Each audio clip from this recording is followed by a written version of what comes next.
मेरा कोई परिवार नहीं है। अब ये जाकर के आप संजय, रमेश, तेजस्वी यादव से पूछिए, मेरा कोई परिवार नहीं है। वही लोग निकाला है हमको परिवार से, क्योंकि रिस्पॉन्सिबिलिटी लेना नहीं है उनको।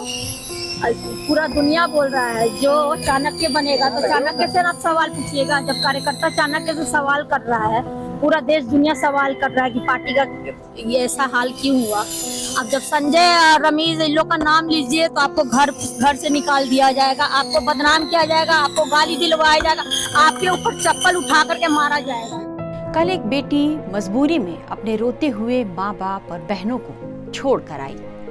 मुझसे मेरा मायका छुड़वाया गया, मुझे अनाथ बना दिया गया। आप सब मेरे रास्ते कभी नहीं चले।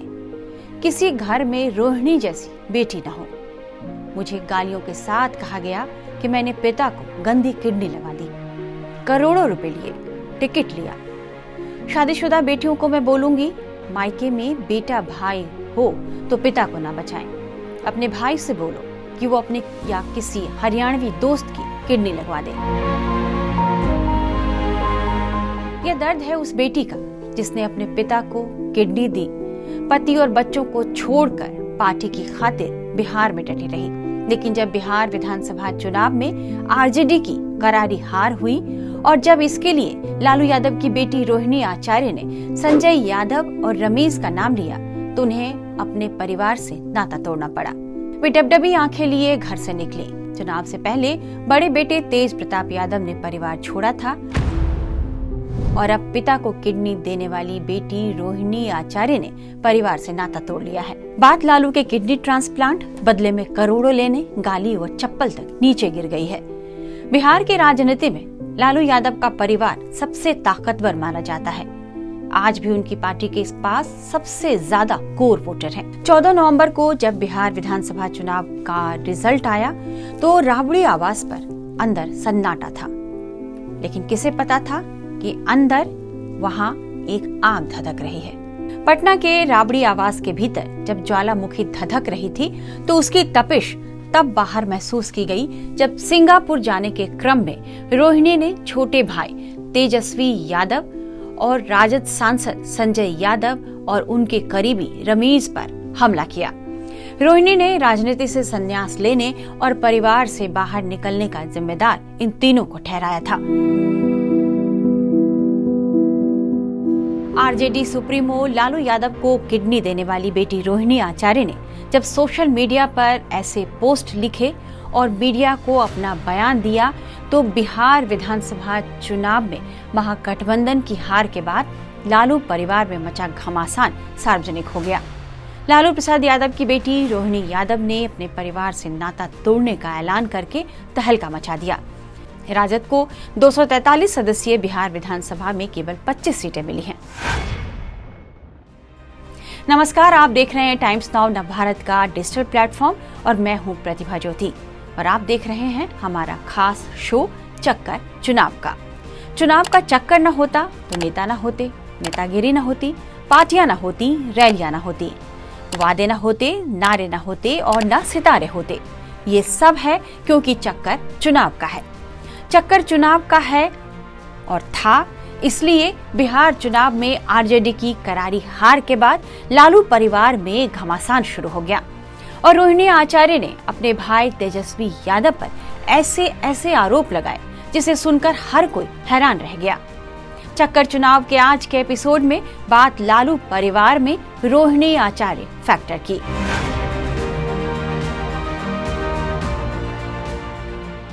रोहिणी आचार्य ने राजनीति छोड़ने और अपने परिवार से नाता तोड़ने की घोषणा के एक दिन बाद सोशल मीडिया पर कई पोस्ट लिखे और उन्होंने अपने दिल की भड़ास निकाली।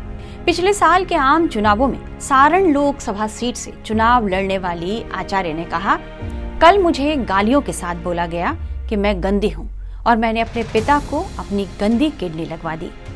उसके एवज में मैंने करोड़ों रुपए लिए हैं और टिकट भी लिया।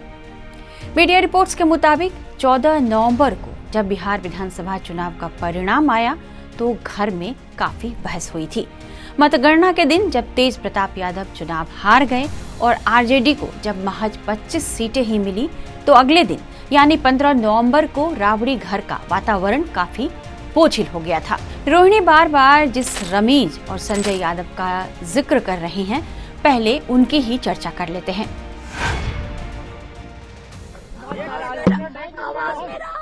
आराम से क्या बोले आवाज में, जो बोलना था हम अपने फेसबुक पे अपने ट्विटर पे बोल चुके हैं। क्या बोलना चाहिए? आपने जो ट्वीट किया उसमें कहा गया है परिवार चप्पल चलाया गया, गाड़ियां दी गई, आप काफी दुखी हैं। आपने कहा था कि चप्पल चलाया गया, चप्पल चलाने की बात सही कही।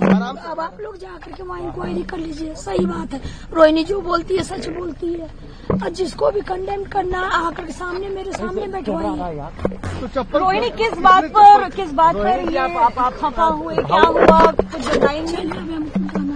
फिर हम बाद में बात आराम से रोहिणी जी चप्पल आराम अभी से हम नहीं बात कर सकते हैं। आप आराम से बात आप ये बात जाके तेजस्वी यादव, आप ये बात जाकर के तेजस्वी यादव किसके शह पे हुआ है उनसे जाके पूछिए, संजय यादव से पूछिए, रेचल यादव से पूछिए, क्या नाम है उसका, एक और लड़के का क्या नाम था, रमीज से जाके पूछिए। आप जाइए वहाँ पे इनको हम बिल्कुल पूछेंगे और हम बिल्कुल पूछेंगे, लेकिन आपका मत क्या है? आपको गंदा भी कहा गया, आपने किडनी दी है, बहुत बड़ा योगदान आपका अपने परिवार के लिए, लालू जी के लिए। रोहिणी जी अपने पिताजी से कुछ कहेंगे क्या, कोई मैसेज? नहीं, पिताजी मेरे साथ हमेशा है। कल मेरे माता पिता भी रो रहे थे, मेरी बहन रो रही थी मेरे लिए।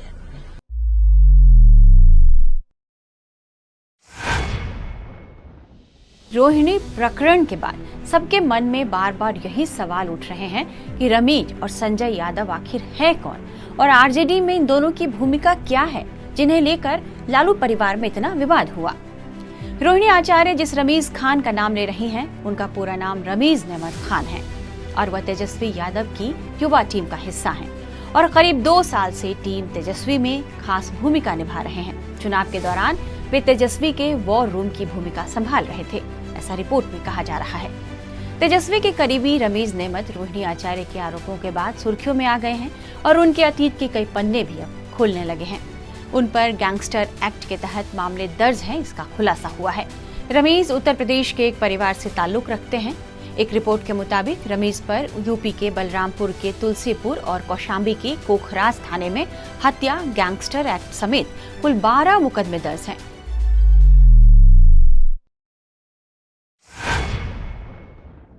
इसी तरह संजय यादव की बात करें तो संजय यादव मूल रूप से हरियाणा के रहने वाले हैं।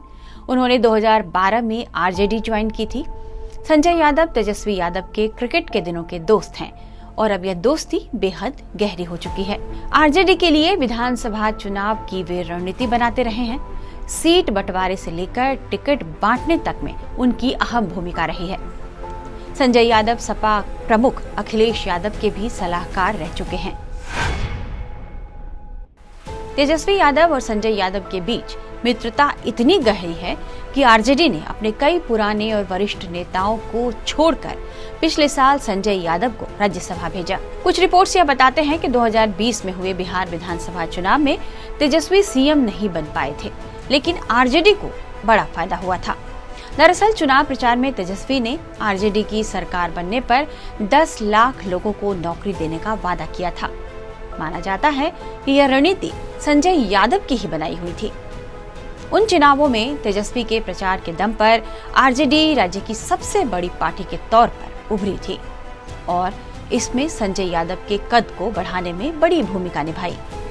कहा जाता है कि संजय यादव ने नए जमाने के हिसाब से पार्टी में कई तरह के तकनीकी और डिजिटल दौर के बदलाव भी किए। हालांकि संजय यादव पर एक बड़ा आरोप यह लगता है कि उन्होंने तेजस्वी को अपने नियंत्रण में ले लिया है और आरजेडी के पुराने लोग दरकिनार कर दिए गए हैं।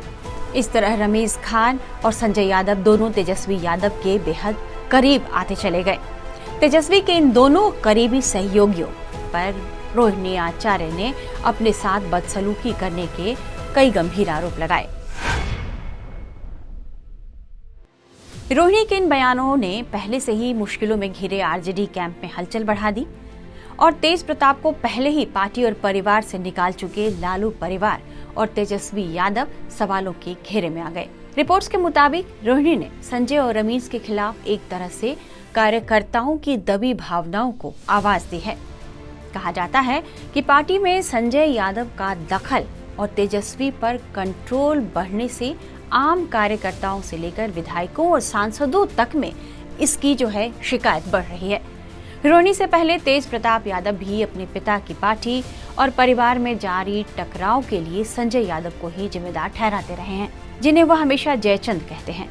रोहिणी आचार्य के घर छोड़ने और तेजस्वी यादव पर गंभीर आरोप लगाने के बाद अब 3 और बहनें रागिनी, चंदा और राजलक्ष्मी भी अपने बच्चों के साथ पटना छोड़कर दिल्ली चली गईं। इससे साफ संकेत मिलता है कि मामला सिर्फ राजनीति तक सीमित नहीं रहा, बल्कि परिवार के भीतर गहरी नाराजगी और भावनात्मक टूटन पैदा हो चुकी है।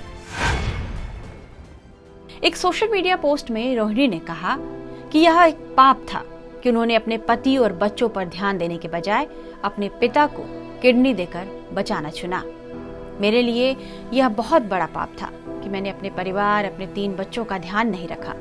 किडनी दान करते समय अपने पति या ससुराल वालों की अनुमति नहीं ली। मैंने जो किया वो अपने भगवान, अपने पिता को बचाने के लिए किया और आज इसे गंदा कहा जा रहा है। आप में से कोई भी मेरी जैसी गलती कभी न करे। किसी भी परिवार में रोहिणी जैसी बेटी कभी न पैदा हो। रोहिणी ने अपना यह दर्द सोशल मीडिया पर लिखा। यह दर्द है उस बेटी का जिसने अपने पिता को किडनी देकर उनकी जान बचाई और उनके पोस्ट से यह बात जाहिर होती है कि कहीं न कहीं मायके और पार्टी की खातिर उन्होंने अपने परिवार को इग्नोर किया।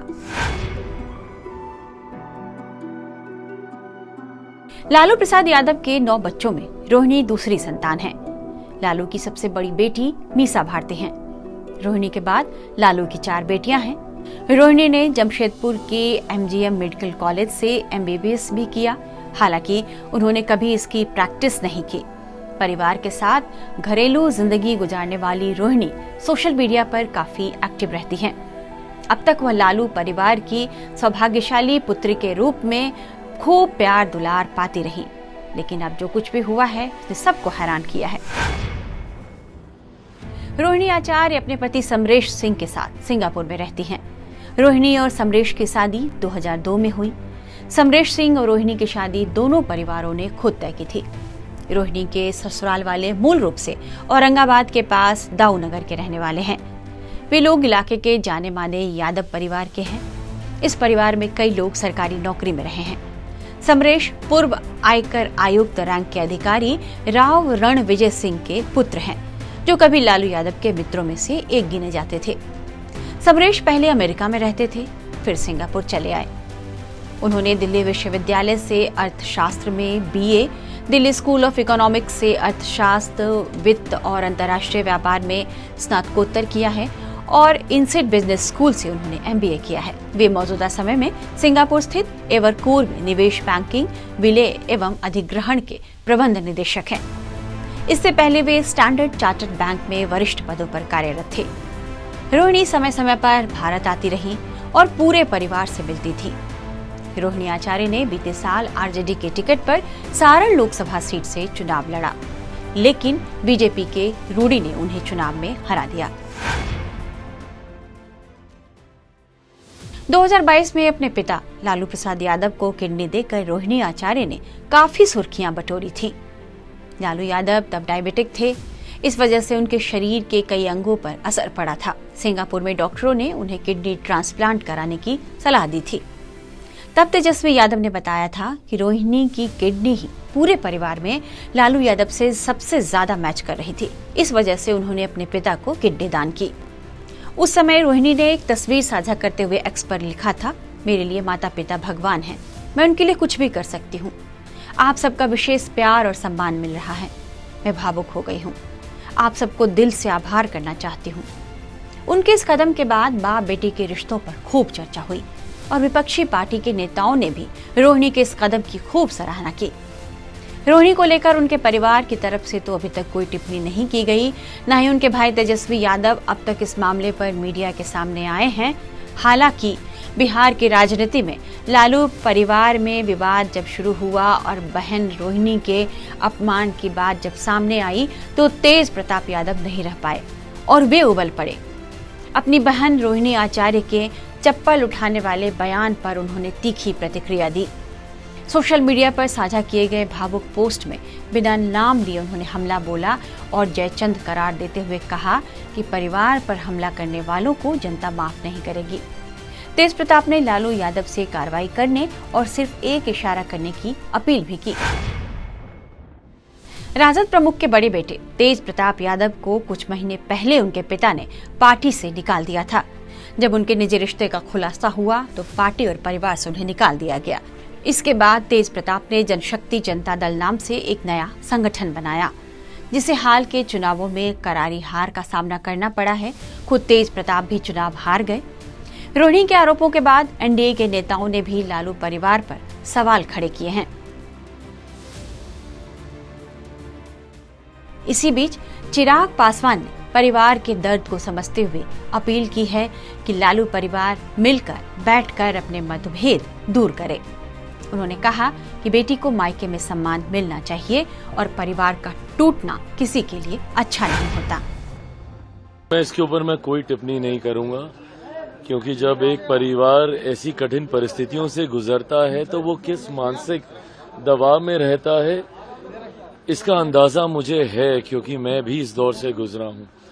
हम लोगों के राजनीतिक मतभेद जरूर रहे हैं, पर मैंने हमेशा आदरणीय लालू जी के परिवार को अपना परिवार माना है।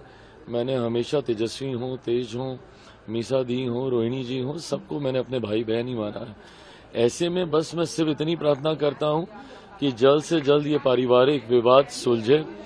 घर में एकता बनी रहती है तो इंसान बाहर कठिन परिस्थितियों से लड़ लेता है, बट आज की तारीख में उनकी पार्टी जिस दौर से गुजर रही है और उसके बाद घर में ऐसी कला, मैं समझ सकता हूं कि परिवार काफी कठिन परिस्थितियों से गुजर रहा होगा। पर मैं सिर्फ प्रार्थना कर रहा हूं, मैं इसके ऊपर कोई कमेंट नहीं करूंगा।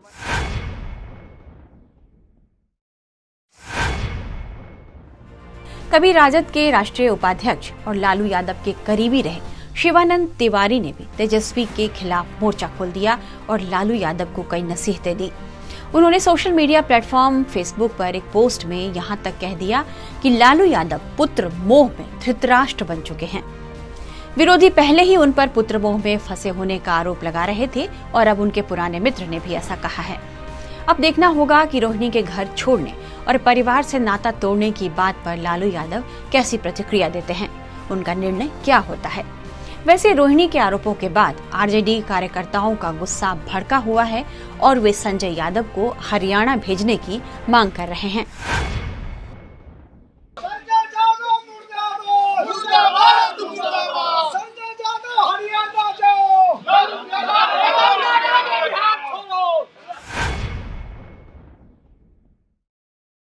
वहीं तेजस्वी यादव को भी यह समझने की जरूरत है कि इस चुनाव में पार्टी को हार भी मिली और परिवार भी टूट रहा है। कहीं ऐसा तो नहीं कि पार्टी और परिवार पर सिर्फ अपनी पकड़ बनाने की खातिर तेजस्वी यादव अपने परिवार के एक एक सदस्य को दूर करते जा रहे हैं, खुद से दूर करते जा रहे हैं और पार्टी से दूर करते जा रहे हैं। भारतीय लोकतंत्र का तो रोजाना आप देख रहे हैं किस तरह विकास हो रहा है। हमारा लोकतंत्र ऐसा है जिसकी मिसाल पूरी दुनिया देती है। लेकिन भारत के पार्टियों की विडंबना यही है, चाहे आप राष्ट्रीय पार्टियों की बात कर लीजिए या क्षेत्रीय पार्टियों की, वे एक ही परिवार या एक ही चेहरे के इर्द गिर्द घूमती है और उसी के बल पर जो ऊर्जा मिलती है एक विशिष्ट व्यक्ति से, एक प्रमुख चेहरे से, उसी के बल पर पार्टी चाहती है कि वो सत्ता तक पहुंचे।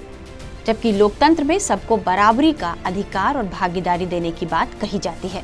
लालू परिवार में मचे घमासान से कई ऐसे राजनीतिक परिवार हैं जिनको सबक लेने की जरूरत है और इस पर चिंता करने की जरूरत है कि आखिर लालू परिवार में रोहिणी प्रकरण और चप्पल कथा क्यों हुई।